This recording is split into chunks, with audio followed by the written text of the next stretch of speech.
there's some evidence that suggests extremely religious homes carry those same dynamics of shame-based behavior. As you can imagine from what we talked about earlier, the rigid thinking, and if you fail, that dualistic mindset of black and white, and then I end up somewhere in the gray, that's a problem. And shame can surround those behaviors.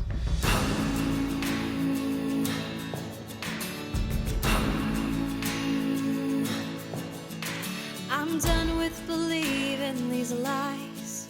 Oh, I'm done with believing these lies. This is the All at Once podcast for women and those who love them.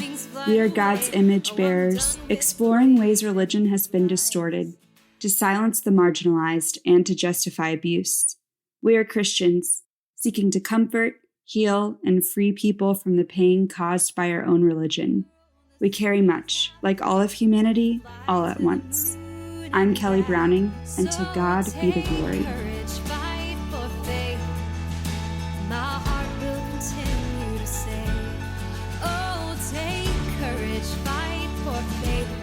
See a new day. I am familiar with pain.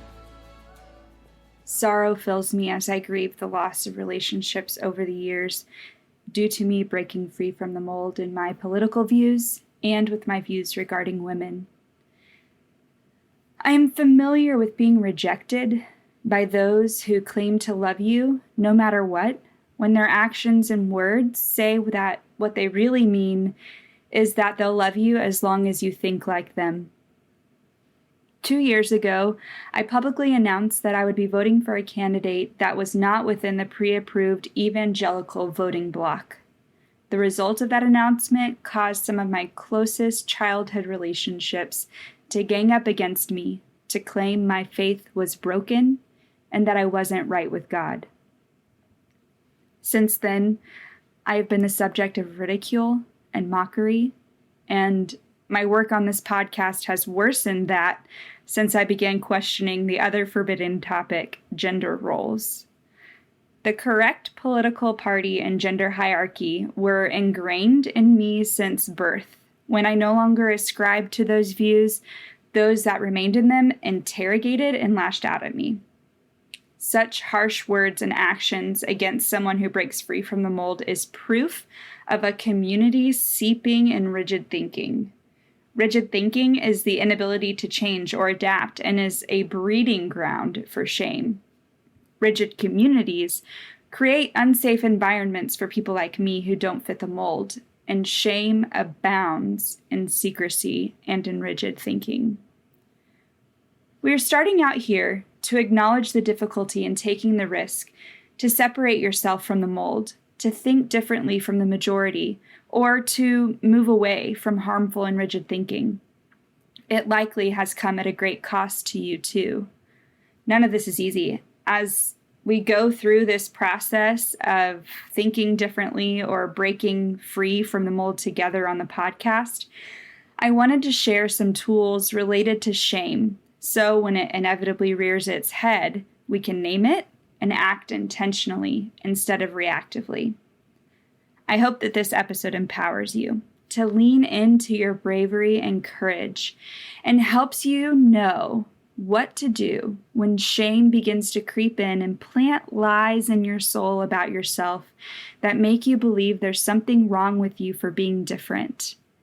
The truth is that you are fully known and deeply loved and celebrated just as you are.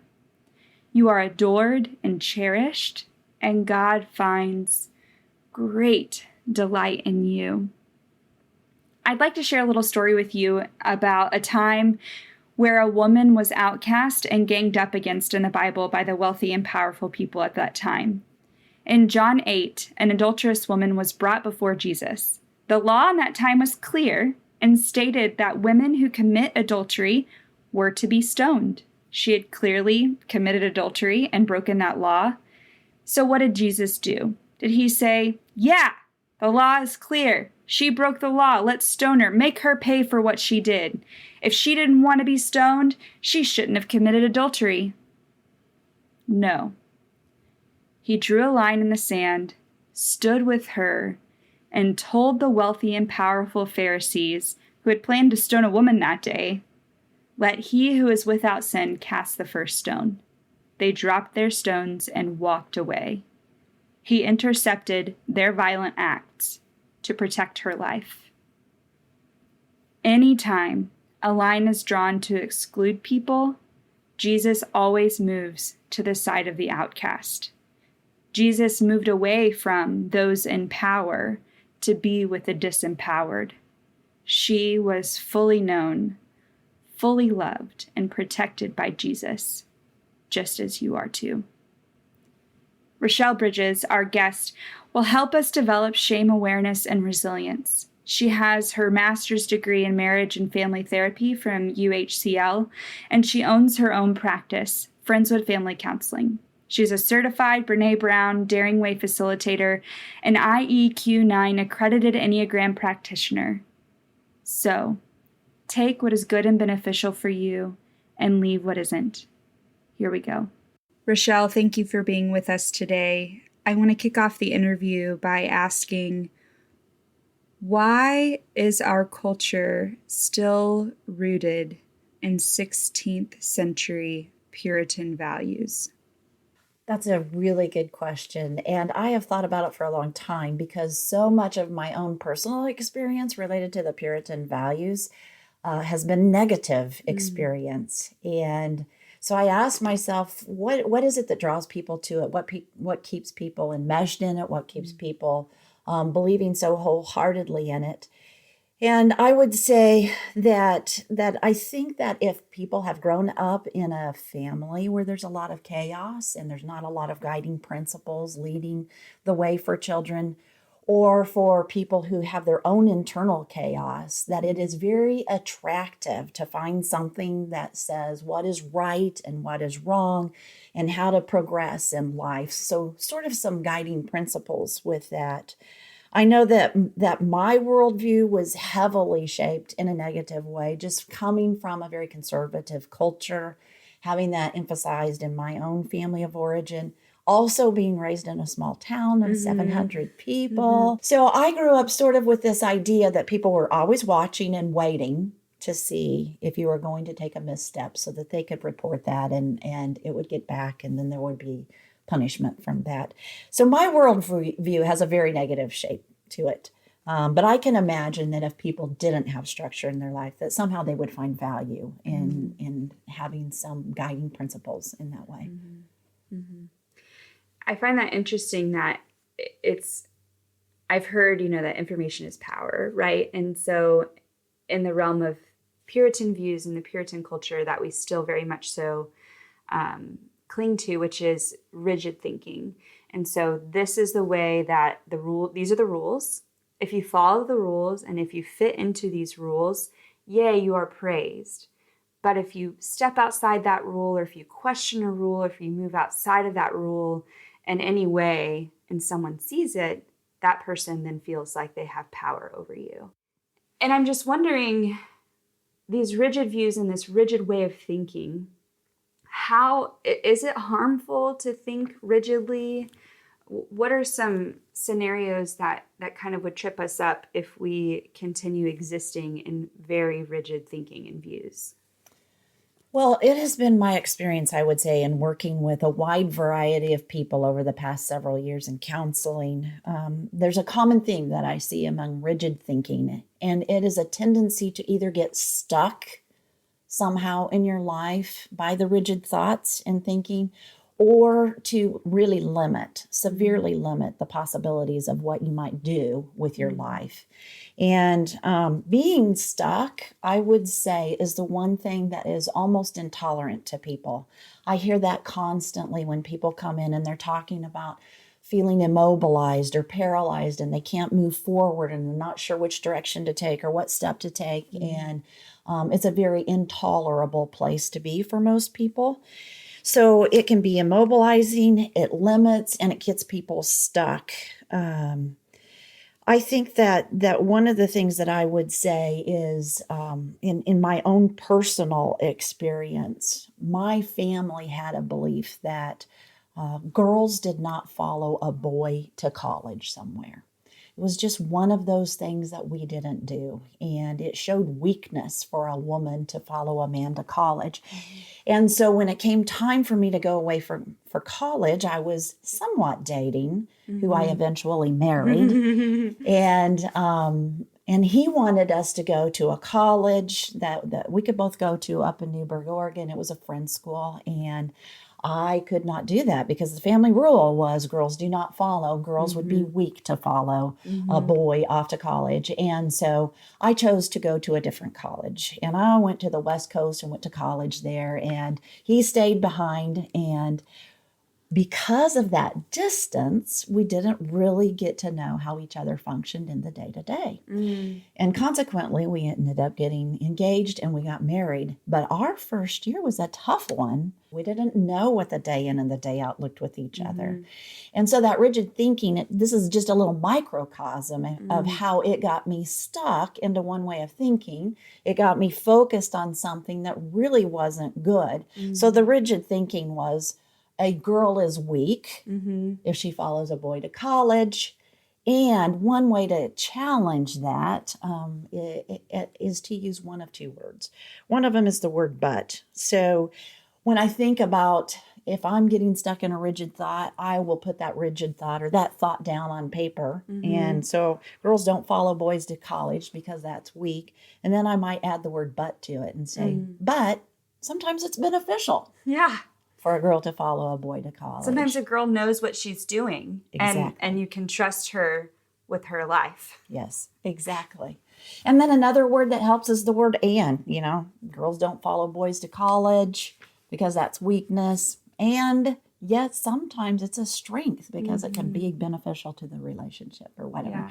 So that rigidness keeps us from considering the second part of that sentence. Yeah. And that's where we get limited and sometimes just stuck. When we break the rule or when we question the organized community or religion, when we are like, wait, I'm not buying this anymore. I think that contributes a lot to our shame. So if you could just talk a little bit about why shame is just so rampant in our society. And then later we'll talk about how the church has a role in that and how all of that is connected. Sure. Yeah, I would say shame is rampant, probably mostly because we just don't talk about it. We walk around as if it's not a part of our emotional capacity when the truth is every single one of us has shame. And so shame, the perfect conditions for it to grow are secrecy. So by not talking about it, we're actually empowering shame to grow, both internally and in our society in general. And so I think it's important just to recognize one of the very best things we can do is start having conversations about it, how it shows up, what it looks like when it shows up, where we see it in our own lives personally, and how that plays out culturally in our communities or in our church families. I would say from my own personal experience, and I'm going to leave it at that because I'm not an expert in church theology or any of that, but my own personal experience, I would say shame grew greatly. And I believe I can say I see this with my own clients in conditions where there is a critical, judgmental, and condemning attitude among the people, either in your relationships or in your church family, or in the culture of your community. And so whenever critical, judgmental, condemning behaviors are also combined with that rigid thinking, it sets up the conditions for shame to grow and to be rampant. I'll give you just a little example, and this is a silly one, but it's practical. I remember when I was about 6 or 7 years old that I played with a lot of kids in my neighborhood who were poor and non-churched kids. And so I was exposed to a lot of things that were not churchy. And I remember because of that one day I was outside playing by myself, doing nothing in particular. As I remember, I was just running around the yard. And for whatever reason, the word gosh slipped out of my mouth. And it terrified me that I had said that word. It stopped me. It literally stopped me and froze me in my tracks. I felt so remorseful and so terrible. And I remember going in and saying to my dad, Dad, I have something terrible to tell you. And I told him that I had said, gosh, and we sat down on the couch, and he very seriously said to me, well, we need to take this to the Lord, and we need to pray about this, and he will forgive you. And so we prayed, and I don't remember anything about the prayer or anything about what he said that made me feel forgiven. I remember only that I felt ashamed, that I had done something. And it seemed to me, by my dad's very serious taking of that, that it was a really, really terrible thing that I had done. Yeah. And that's where a lot of shame. I had enough experiences of that over the years in my family, but also in my community, because it was so small, of condemnation, judgment, critical attitudes, of people reporting again those missteps and that information getting out, and it being a culture of just being watched constantly. Yeah. And so it just emphasizes over and over until that becomes a worldview. And I would say it's greatly shaped my worldview, limited it, and immobilized me in ways that I feel like my life wouldn't have been that way. And I also want to give a caveat. I have a really great dad, and he loves God very, very much. So I feel a little sad using an example that doesn't exactly represent him well. But it was just one of those times that as a kid, that was my takeaway from that situation. And was a small microcosm of something bigger. Yeah. Yeah. But as you were talking, I feel like it's really important to note. So in the very first episode, on the podcast, you can hear about how I talked about reporting a sexual assault. And when you were talking, it reminded me of the feeling that I had when I was a child after the assault took place. And it was a feeling that I already knew, even as a small child, that what happened to me was only supposed to happen when you were married. And I remember feeling so ashamed that I couldn't tell anyone what happened, because I would be in big trouble because I didn't prevent the assault from taking place, And I knew that now. And what happened when I reported it to the police is all that shame melted away, because I received the validation from law enforcement officials that what happened to you was sexual assault, which is a crime. Yes. And is punishable in the state of Texas. And that's what happened.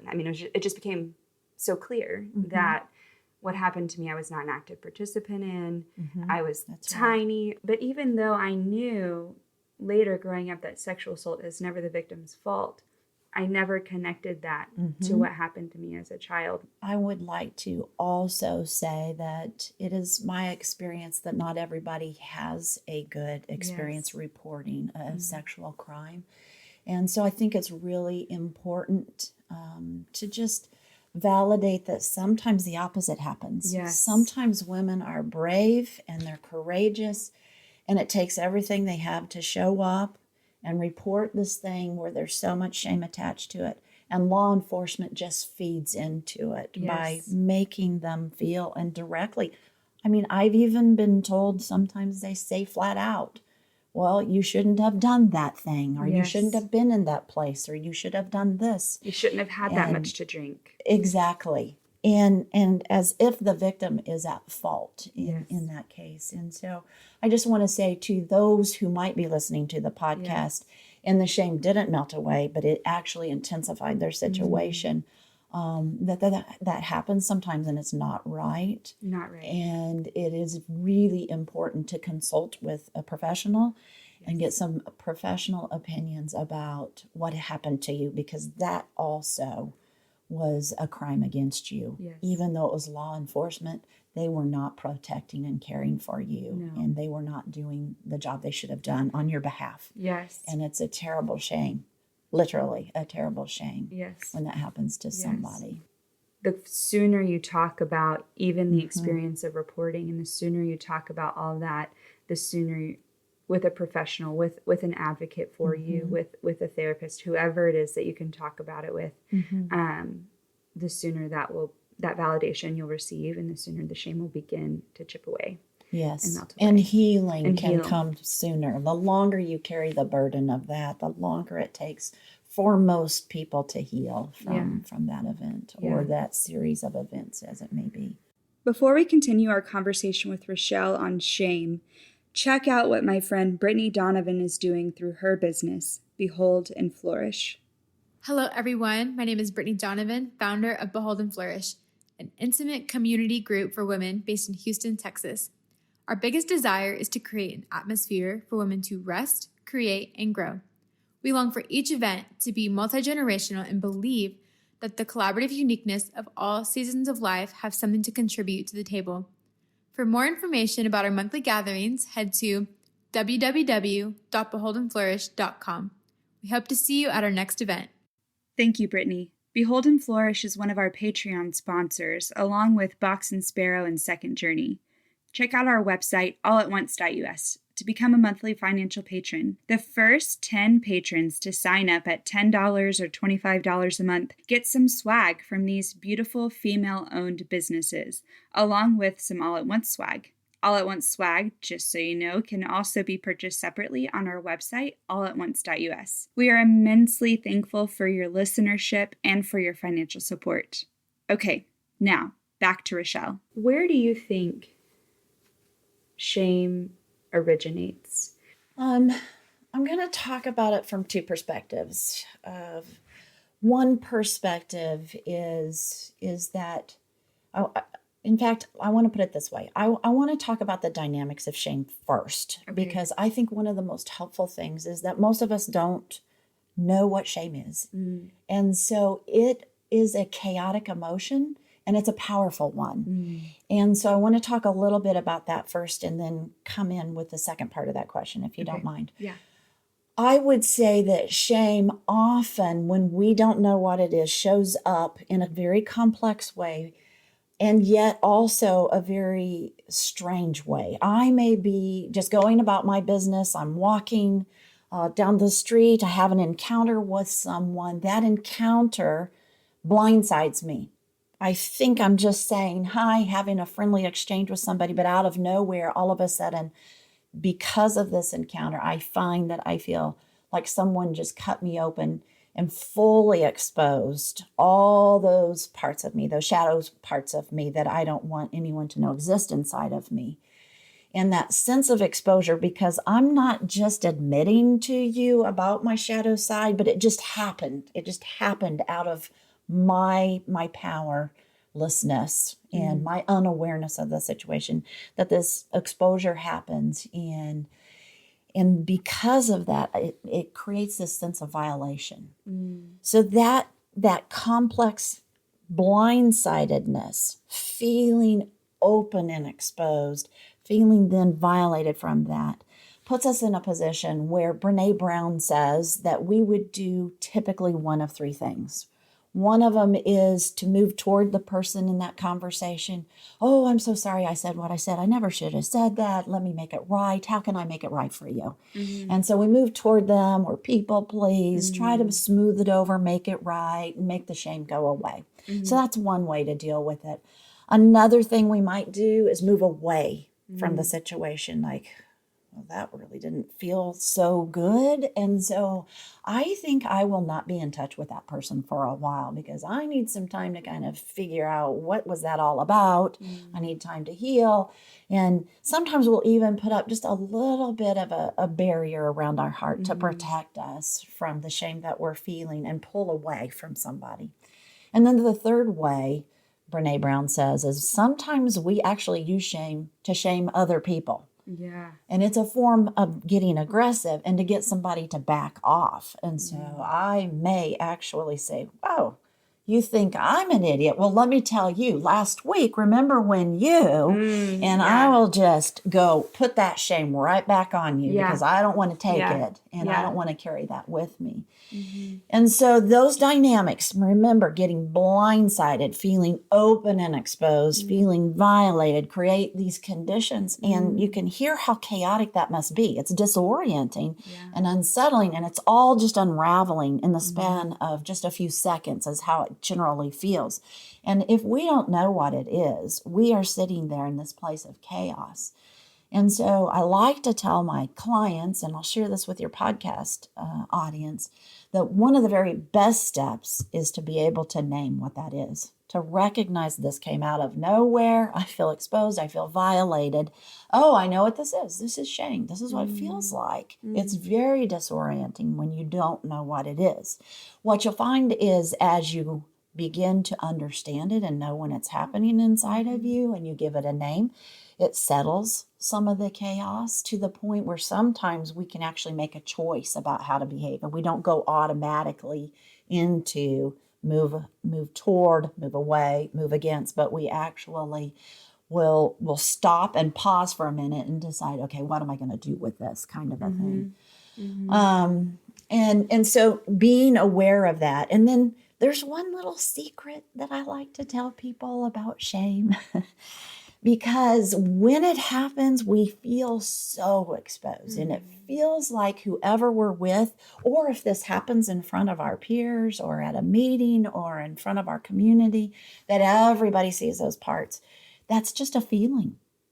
It's a feeling of exposure that happens, and it's just a feeling.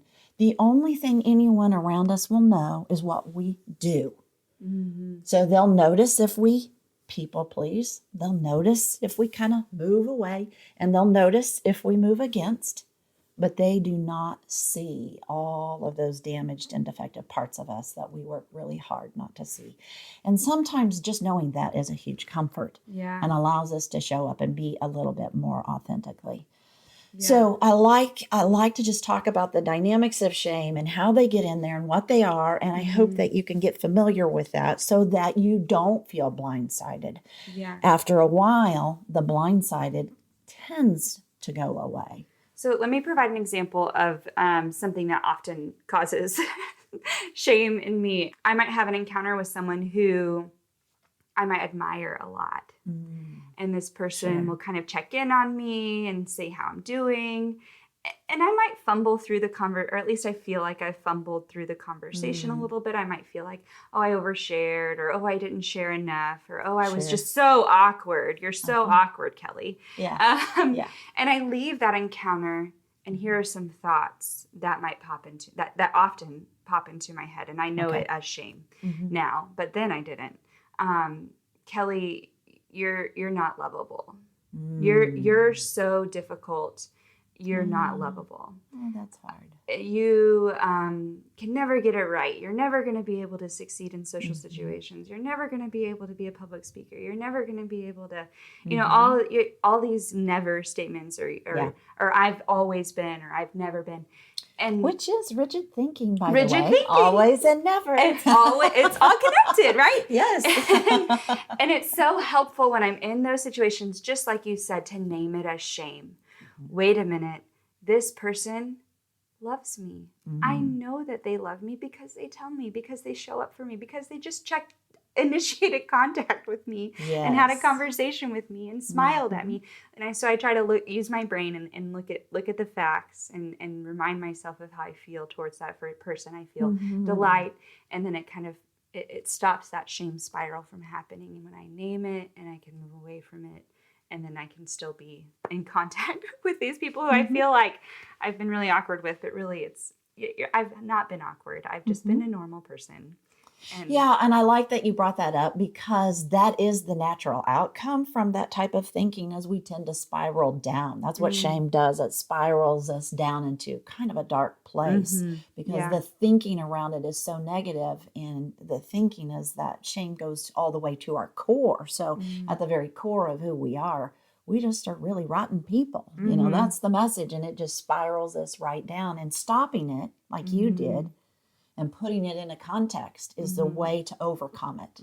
And so it's really a tribute to your growth that you're able to recognize it, and then also to stop it, and then get yourself going in a new direction. And all of that are good, helpful, flexible thinking, not rigid thinking, helpful shifts that get you out of that small, stuck place and having some hope to move forward into a bigger space again. Yeah, so that was a great example of all you. of that. Thank you. Yeah. Thank you. So where does it come from? Where do these voices, these shame, where does it come from? Where does it originate?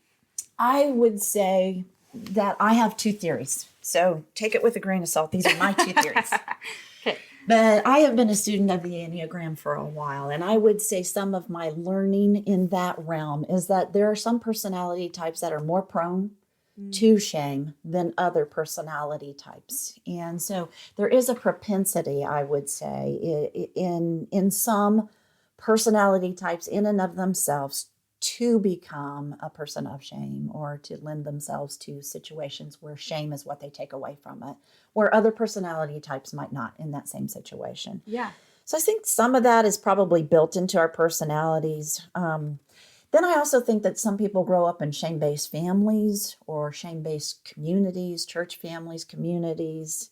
I think that when you get a message over and over about your shortcomings and your faults, rather than putting them in a context of guilt, but shame on you for those things, when those messages are getting clear, then that creates the conditions for shame to continue to grow and develop. I want to give you an example of the difference between shame and guilt, because guilt is very helpful to us and shame is not helpful to us. So I let's just say, for example, I am running around trying to get to work on time. I pick up all my papers. I'm dashing out the door, and in my haste, I spill coffee down the front of my outfit. I've ruined it. Now I'm especially late. And if I go into shame, I will say things like, "You're such a klutz. You can't do anything right. I can't believe anybody would even pay you to work for them." And I get into this really negative headspace that goes right to the core of who I am, telling me how defective and how flawed or how broken that I am. And that is one way of dealing with that situation. But let's take the same situation, rushing around, spill my coffee, running late. I go into guilt. I will say to myself, "Oh my gosh, I'm going to go to bed early tonight. I'm going to wake up 30 minutes early tomorrow because when I give myself plenty of time, I'm less likely to spill my coffee on myself in the morning." So guilt produces the hope that by making a change or two, things can have a better outcome. It's very different than shame. Shame goes to the core. It says at the core, I'm rotten and defective. And guilt says, I have options here. I just need to change my behavior. And so just being able to tease out the difference between those two, I think is very helpful in understanding shame. So shame sends the message, you are bad. And you can see why that's not a helpful message. Right. And guilt sends the message, your behavior needs to change. Your behavior is bad. And that gives us some hope that we have some resources to be able to make that change. Can we revisit the Enneagram and how that is connected to our understanding of shame? Sure. So one of the things that I would say is if you're familiar with the Enneagram, you know that there are three main triads. The 2s, 3s, and 4s are over in the feeling triad. The 5s, 6s, and 7s are in the thinking triad. And the 8s, 9s, and 1s are in the body or the gut triad. The 2s, 3s, and 4s over in that feeling center are more likely to be impacted by shame. It's a dominant emotion for them. I'm not sure why that is the emotion that is more dominant for them than the other types, but there is enough evidence from different authors that I have read to suggest that that is a dominant emotion. And so that puts them maybe a little bit more vulnerable to shame than some of the other types.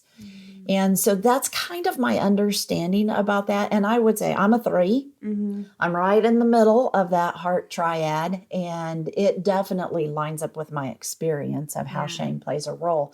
I am married to an 8, and anger is the predominant emotion of the 8s, 9s, and 1s. And that's what it is for him. I just see it played out. It's so obvious. I go to shame. In a given situation, he's going to go to anger. And so there's something to those triads in the way that some of our authors and researchers ahead of us have gained wisdom from them. There's something to it. And I think that's one of the ways that shame can kind of play its role. Then I think when it comes to going to the next level, which is being a part of a family, there are many shame-based families, and addiction-based families would fall into that category. Yeah. There's a lot of shame around what's happening in the family, combined with tons of secrecy. So it's the perfect conditions. To learn shame and act in shame. for your life, Absolutely. yeah. And to hide information and to keep things secret. Oh, this isn't acceptable. Hide it. Oh, this isn't socially popular or accepted. Hide that. Yes. Suppress that. Yeah. Yes. That's what's learned. Even there's some evidence that suggests extremely religious homes carry those same dynamics of shame-based behavior. As you can imagine from what we talked about earlier, Yeah. the rigid thinking, and if you fail, that dualistic mindset of black and white, and then I end up somewhere in the gray, that's a problem. Yeah. And shame can surround those behaviors. That reminds me of Educated by Tara Westover. Excellent book. I highly Yes. recommend it. Great book. I devoured it in, I think, 3 days. But one of the examples that I thought of when you just said that was when she took, I believe, Tylenol or Advil for the first time, and how she just, I felt like she was poisoning her body. And she we walked through her shame spiral with her when she talked about taking medicine for the first time, which was in college or her graduate work. I mean, it was much Yes. late. I mean, most people have medicine within their first year of life. Yes. I mean, at least all of my kids have.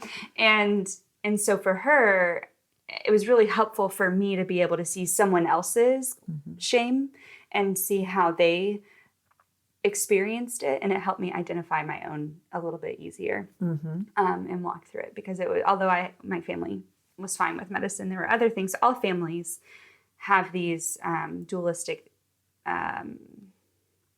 paradoxes, I guess, maybe, or these dualistic mindsets in certain categories. And so I think part of growing up is undoing and Yes. figuring out which part of my family constructs are going to become mine and which part are going to remain in my family of origin.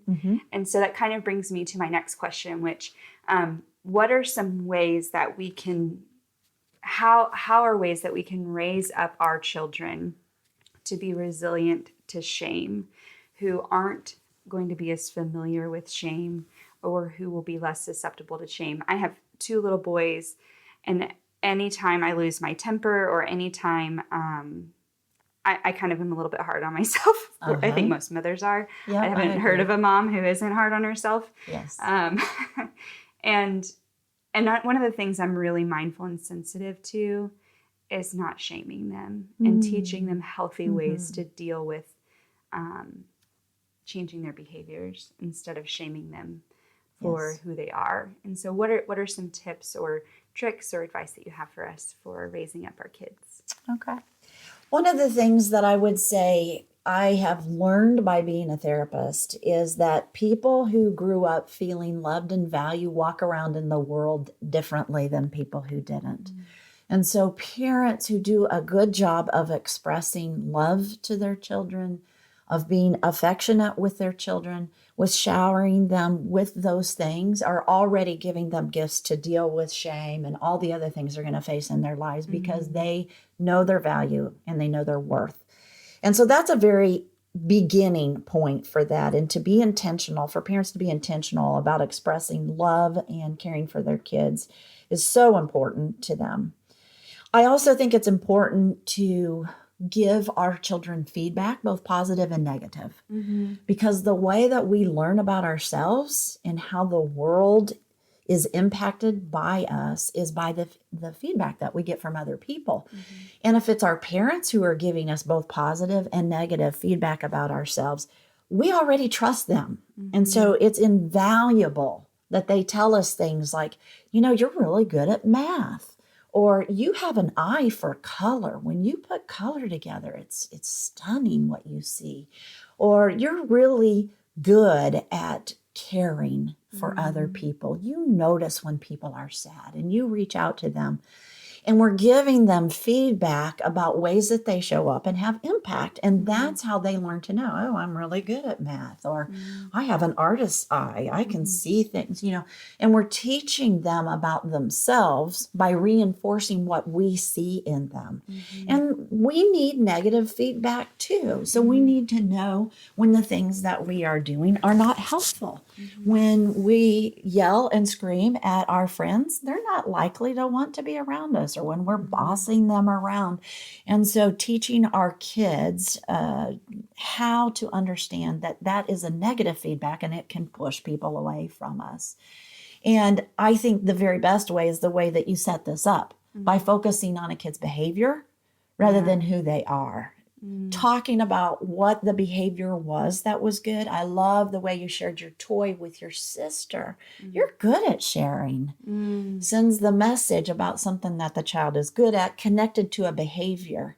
Or when you hit your sister today, you hurt your sister. That made her feel really sad. And connecting the behaviors, it's that behavior, that of the way that you treated another person that had this bad outcome, and teaching them to distinguish that those things are separate from one another. So I will always love you. I will always be there for you. I care about you. I'm so glad I'm your mother or I'm your father. And there are good behaviors and there are behaviors that are going to make life difficult for you. And I want you to know those too. So teasing those out and keeping them separate is so helpful for kids. And I would say one of the main things that I like parents to know is the difference between a child's brain and a grown-up brain, because children only have half a brain. And their brain thinking is more cause and effect. So I failed a math test, I must be stupid, is how a kid would think. And once a kid gets to puberty, they'll begin developing the prefrontal cortex of the brain. And that does not complete until the mid-20s. So it's a long time of developing the thinking and processing part of the brain. So when kids are little, I flunked a math test, therefore I must be stupid. But a parent who has a prefrontal cortex steps in and says, I know you're not stupid. I wonder what else might have happened here. Did you study the right things? Do you know how to multiply? You have to know that before you can divide. Were you feeling well that day? Did you sleep that night? And it opens up, again, it opens up the world of possibilities to a kid that maybe I'm not just stupid. Maybe I just need to change some of my behaviors, or I need to learn something else. And so that's another way that I feel like parents are invaluable in giving information to their kids. I think a lot of times parents think kids have all of that brain development and they just don't. And that's why the parental role and an adult role in any kid's life is so important to help challenge those beliefs that they're coming up with from their cause-effect thinking. If you'd like to engage more with Rochelle in her work, or for anything Enneagram, a type assessment, consultation, or personal Enneagram coaching, go to her website, friendswoodfamilycounseling.com. And, barring more pandemic chaos, Rochelle plans on co-leading an Enneagram retreat in the fall of 2021. Keep your eyes on her website for all this and more. Thanks for listening.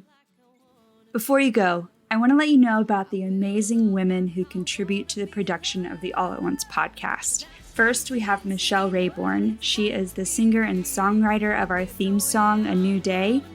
You can find this song and more of her work anywhere you get your jams. Other contributors to the podcast include Sarah Jordan, Molly Bays, Taylor Diggs, Maddie Scott, and Samantha Gall. Thank you for your hard work to get us to this point.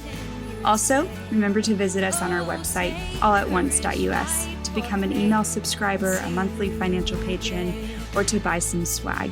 Thanks for listening. Take courage, fight for faith, and see a new day.